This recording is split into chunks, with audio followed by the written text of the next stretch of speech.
Shalom, salam sejahtera untuk kita semua. Kabar baik bagi kita pada hari ini. Dari seorang ibu yang bernama Marita.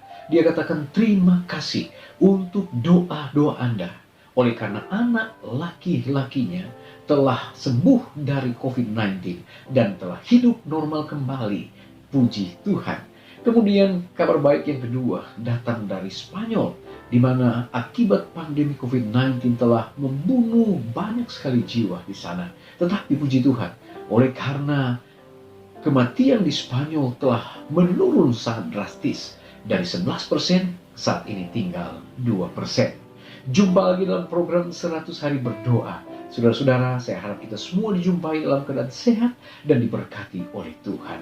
Sebelum kita membawa doa-doa kita kepada Tuhan, mari kita dengarkan firman Tuhan. Namun sebelumnya, mari kita berdoa. Bapa di sorga, kami bersyukur oleh karena Tuhan selalu memberkati kami. Dan saat ini saat mana kami akan membawa doa-doa kami kepadamu. Kami rindu untuk mendengarkan firman Tuhan. Berfirmanlah ya Allah, kami siap mendengar. Dalam nama Yesus kami sudah berdoa. Amin. Pembahasan kita pada saat ini adalah the law of love atau hukum kasih. Kalau kita lihat di dalam kitab Injil, khususnya Matius pasalnya yang ke-22 ayat 34 hingga ayat yang ke-40, ada satu kisah di dalam satu perikop ini yang berbicara tentang pertemuan antara Yesus bersama-sama dengan orang-orang Farisi pada saat itu. Di ayat yang ke-24 firman Tuhan berkata, ketika orang-orang Farisi mendengar bahwa Yesus telah membuat orang Saduki itu bungkam, berkumpullah mereka. Dan seorang dari mereka adalah seorang ahli Taurat, bertanya untuk mencobai dia. Guru, hukum manakah yang terutama dalam hukum Taurat? Jawab Yesus kepadanya, kasihilah Tuhan Allahmu dengan segenap hatimu dan dengan segenap jiwamu dan dengan segenap akal budimu. Itulah hukum yang pertama dan terutama. Dan hukum yang kedua yang sama dengan itu ialah kasihilah sesamamu manusia seperti dirimu sendiri. Pada kedua hukum inilah tergantung seluruh hukum Taurat dan kitab para nabi. Saudara yang kekasih, sangat jelas apa yang Yesus katakan kepada orang-orang Farisi dan ahli-ahli Taurat, bahwa hukum yang pertama adalah kasihilah Tuhan Allahmu dengan segenap hatimu. Dan hukum yang kedua yang sama dengan itu adalah kasihilah sesamamu manusia seperti dirimu sendiri. Saudaraku yang kekasih, di dalam hukum ini dijabarkan. Hukum yang pertama adalah kasih kepada Allah, dan hukum yang kedua adalah kasih kepada sesama manusia. Kalau kita melihat jauh ke belakang, maka saat Tuhan memberikan hukum kepada Musa terdiri dari dua bagian. Bagian yang pertama adalah hukum pertama hingga hukum keempat. Dan itu berbicara tentang kasih kepada Allah. Jangan ada padamu Allah lain di hadapanku. Jangan membuat bagimu patung menyerupai apapun untuk disembah. Jangan menyebut nama Tuhan Allahmu dengan sembarangan. Dan ingatlah dan kuduskanlah hari Sabat.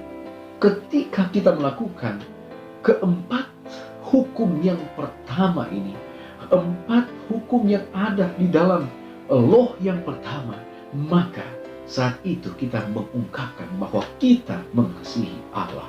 Dan sesuai dengan ayat ini, hukum yang kedua yang sama dengan itu, yang sesuai dengan hukum yang ada di bagian yang pertama atau law batu yang pertama, adalah kasihilah sesamamu manusia seperti dirimu sendiri. Kalau kita lihat di dalam bagian hukum itu diawali dengan hormatilah ayahmu dan ibumu, jangan membunuh, jangan berzina, jangan mencuri, jangan mengucapkan saksi dusta terhadap sesamamu, dan jangan mengingini milik sesamamu. Nah, saudaraku yang kekasih, dari kedua hukum inilah dikatakan tergantung seluruh hukum Taurat dan kitab para nabi. Dan inilah yang kita sebut hukum moral, hukum kasih dari Allah yang sampai saat ini saudara-saudara masih tetap berlaku. Oleh karena itu menunjukkan tabiat Allah yang telah dia tunjukkan kepada manusia saat dia datang ke dunia sebagai manusia. Yesus mempraktikkan akan semua perintah atau hukum-hukum Allah ini. Saudaraku yang kekasih, mari kita lihat di dalam Matius pasal yang ke-7 ayat 21 hingga ayat yang ke-23. Di sana dikatakan, bukan setiap orang yang berseru kepadaku, Tuhan, Tuhan, akan masuk ke dalam kerajaan sorga, melainkan dia yang melakukan kehendak Bapa-Ku yang di sorga. Pada hari terakhir banyak orang akan berseru kepadaku, Tuhan, Tuhan, bukankah kami bernubuat demi namamu, dan mengusir setan demi namamu, dan mengadakan banyak mujizat demi namamu juga? Pada waktu itulah aku akan berterus terang kepada mereka dan berkata, aku tidak pernah mengenal kamu, enyahlah daripadaku, kamu sekalian pembuat kejahatan.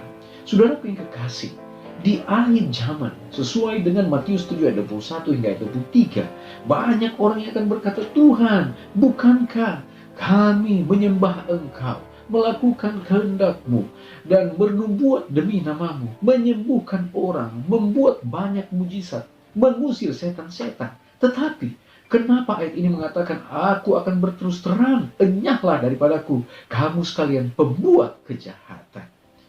Saya ingin tekankan kata pembuat kejahatan. Saudara yang kekasih, di dalam terjemahan bahasa Inggris, kata pembuat kejahatan ini adalah lawlessness,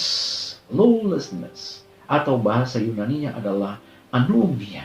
Kalau kita lihat saudara, artian dari kata anomia ini, ya, selain lawlessness adalah iniquity, disobedience, dan sin. Jadi kata-kata ini boleh kita terjemahkan, pembuat kejahatan dimaksudkan oleh Yesus dalam ayat ini adalah pelanggar hukum, orang-orang yang durhaka, orang-orang yang tidak taat, dan orang-orang yang hidup di dalam dosa. Di dalam ayat ini dikatakan mereka itu adalah pembuat kejahatan. Pembuat kejahatan di sini dikatakan adalah pelanggar hukum, tidak taat, kemudian durhaka, dan pembuat dosa. Saudara yang kekasih dalam Tuhan kita Yesus Kristus, di dalam buku Khotbah di atas Bukit halaman 49, Ellen G. White menuliskan seperti ini. Janganlah kamu menyangka bahwa aku datang untuk meniadakan hukum Taurat atau kitab para nabi. Aku datang bukan untuk meniadakannya, melainkan untuk menggenapinya. Karena aku berkata kepadamu, sesungguhnya selama belum lenyap langit dan bumi ini, satu iota atau satu titik pun tidak akan ditiadakan dari hukum Taurat sebelum semuanya terjadi. Saudara yang terkasih, dari semua orang yang paling mulia dan paling lembut di antara manusia, hanyalah pantulan cahaya yang redup dari keindahan karakter Kristus. Yesus menyatakan gambar dan rupa Allah. Cahaya kemuliaannya, penebus yang menyangkal dirinya melalui pengembaraan kasihnya di bumi adalah perwakilan yang hidup dari karakter hukum Tuhan. Di dalam hidupnya tercermin kasih sorga. Prinsip-prinsip yang serupa dengan Kristus mendasari hukum-hukum kebenaran yang kekal itu. Saudara yang terkasih, tanyakan dalam hatimu. Tanyakan dalam hati Anda saat ini.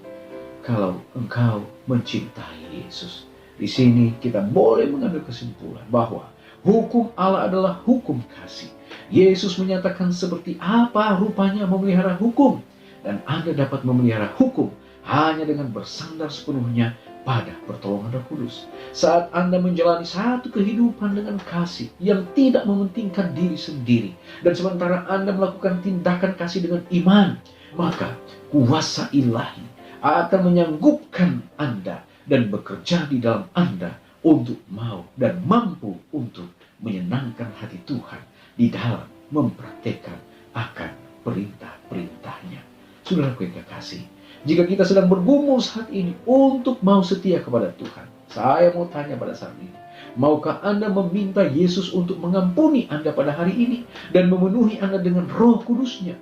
Maukah Anda memintanya untuk menolong Anda, bukan hanya untuk memelihara tulisan hukum, tetapi roh dari hukum Allah, yaitu tidak mementingkan diri sendiri, kasih yang mau berkorban untuk Tuhan dan mau berkorban untuk semua orang.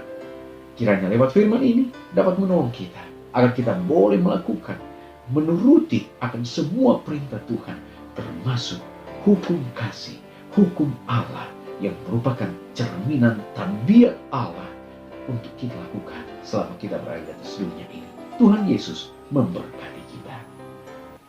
Baik saudara-saudara, kita akan datang pada doa saat ini. Kita akan berdoa yang pertama untuk orang-orang yang sedang bergumul dengan kegelisahan, depresi, dan ketakutan selama krisis ini. Yang kedua, kita berdoa untuk para pendeta, guru, dan misionaris yang berada di Laos. Mereka kesulitan untuk menjangkau umat-umat Tuhan oleh karena minimnya teknologi yang ada di sana. Kemudian yang ketiga, kita berdoa untuk pusat pengaruh perkotaan yang berada di Guatemala City, yang menyediakan makanan, sikat gigi, dan kamar mandi, dan lain sebagainya untuk orang-orang yang terdampak dengan COVID-19. Dan yang keempat, kita berdoa untuk media yang telah berkomitmen untuk menyajikan informasi terkini tentang COVID-19. Saudara yang kekasih, mari kita gunakan waktu yang indah ini. Kita berdoa kepada Tuhan. Mari kita sama-sama meluangkan waktu untuk berdoa. Kita satu dalam doa. Bapa di sorga, kami bersyukur Tuhan oleh karena waktu yang indah Tuhan telah berikan bagi kami. Kami boleh mendengarkan firman Tuhan. Tolonglah kami agar kami boleh mempraktekkan untuk menurut akan firman Tuhan, mempraktekkan akan bagaimana memelihara hukum Allah. Dan kami boleh menjadi pengikut-pengikut Tuhan yang boleh mempraktikkan akan firman Allah, hukum Allah, sehingga kami boleh menjadi pengikut Tuhan yang setia, yang boleh disiapkan bagi hari Maranatha. Bapa di sorga, pada saat ini kami mau berdoa Tuhan, untuk pokok-pokok doa. Kiranya Tuhan, Engkau akan mendengar akan permohonan kami. Di antaranya Bapa kami berdoa untuk umat-umat Tuhan, bahkan masyarakat di mana kami berada, di mana ketika ada pandemi COVID-19, banyak yang ketakutan, yang gelisah. Mereka sangat-sangat cemas hubungan dengan COVID-19 ini. Tolonglah mereka Bapa, agar mereka boleh mendapatkan kekuatan, pertolongan yang berasal daripada Tuhan, sehingga mereka boleh akan tetap maju di dalam Tuhan, tetap setia hingga Yesus datang pada kali yang kedua. Kami juga berdoa Tuhan, untuk para pendeta, guru misionari yang berada di Laos, di mana mereka kesulitan untuk menyebarkan kabar keselamatan oleh karena kurangnya akan dukungan teknologi yang ada di sana. Bantulah mereka ya Bapa, sehingga ada cara khusus yang Tuhan akan lakukan, sehingga mereka boleh melakukan yang terbaik untuk mengerjakan akan pelayanan pekerjaan-Mu yang berada di Laos. Kami berdoa untuk Urban Center of Influence yang berada di Guatemala City. Tuhan memberkati, kiranya kegiatan ini juga boleh menolong untuk mereka yang membutuhkan pertolongan. Kami yakin untuk penginjilan-penginjilan di perkotaan, di mana mereka menggunakan strategi-strategi untuk menjangkau jiwa-jiwa. Tuhan berkati, sehingga lewat apa yang mereka lakukan, banyak jiwa yang boleh dimenangkan di Guatemala City. Kami berdoa untuk media yang telah berkomitmen untuk menyajikan informasi-informasi yang tepat sehubungan dengan COVID-19. Tuhan memberkati, sehingga di dalamnya lewat media-media ini, banyak orang di seluruh dunia akan melihat dan menyaksikan bagaimana perkembangan sehubungan dengan pandemi COVID-19 yang kami sedang hadapi saat ini. Bapa di sorga, tolonglah kami untuk selalu dekat dengan Tuhan, selalu setia kepada Tuhan, dan biarlah kami akan selalu memberikan yang terbaik, walaupun dalam situasi COVID-19 ini kami tetap setia, hingga Tuhan datang kami boleh beroleh keselamatan. Terpujilah Engkau ya Allah, dengar doa kami, ampuni dosa kami, dalam nama Yesus kami sudah berdoa.